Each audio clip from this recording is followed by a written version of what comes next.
We're here at the International Sports Hall of Fame. Legends and icons walking around. This year we have a lot of UFC going on at the International Sports Hall of Fame, and this man right here knows full well about that because he was one of the first inductees. How you doing, Randy? I'm doing very good, thank you. It's always a pleasure to be here. It's a cool event.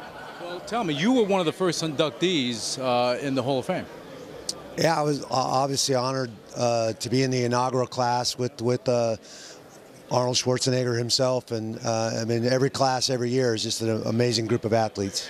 And you've been doing some amazing things in and outside of the ring. You have your son that's training right now, and he's fighting. How's that feel? It's great. Ryan does a great job. He's a very smart kid.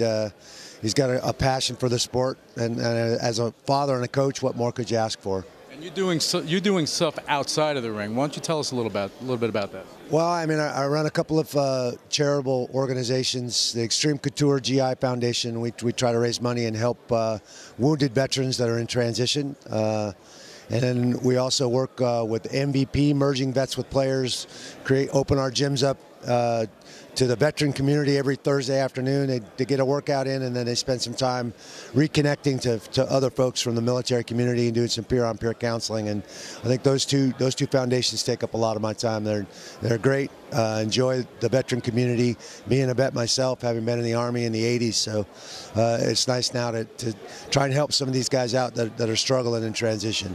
I think that's amazing, and you got to give back to our soldiers, our warriors, just like you're doing, Randy, and I think that's amazing. This is what this Hall of Fame is about. It's not about what you've done in sports, it's what you do outside, and what you're doing is some amazing stuff, Randy. You know, what do you have going on in the fight world right now?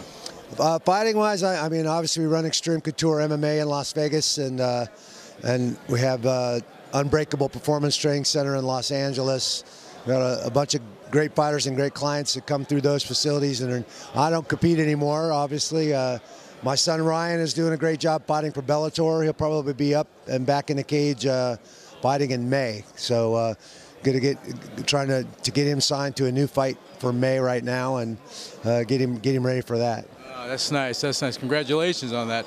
Now, how do you think Dr. Bob has been doing with the Hall of Fame? Well, this event just seems to get a little bit bigger each and every year. I mean, look at the room. We're in a much bigger ballroom this year. It's literally plastered from wall to wall with the International Sports Hall of Fame. So it's amazing how this thing has gotten traction. In the 8 years we've been doing it, it just continues to grow. So excited to be a part of it, and it's always fun to see, well, who are we going to induct this year? So everybody's, I think, chattering and excited about Ronda Rousey this year, and I think it's awesome. Well, I think this is awesome. I think you're awesome, and I appreciate you for what you're doing with the vets and what you've done in MMA and how you inspire kids. I love it. Randy, thank you so much. Pleasure. Thank you, brother. We're going to take one picture.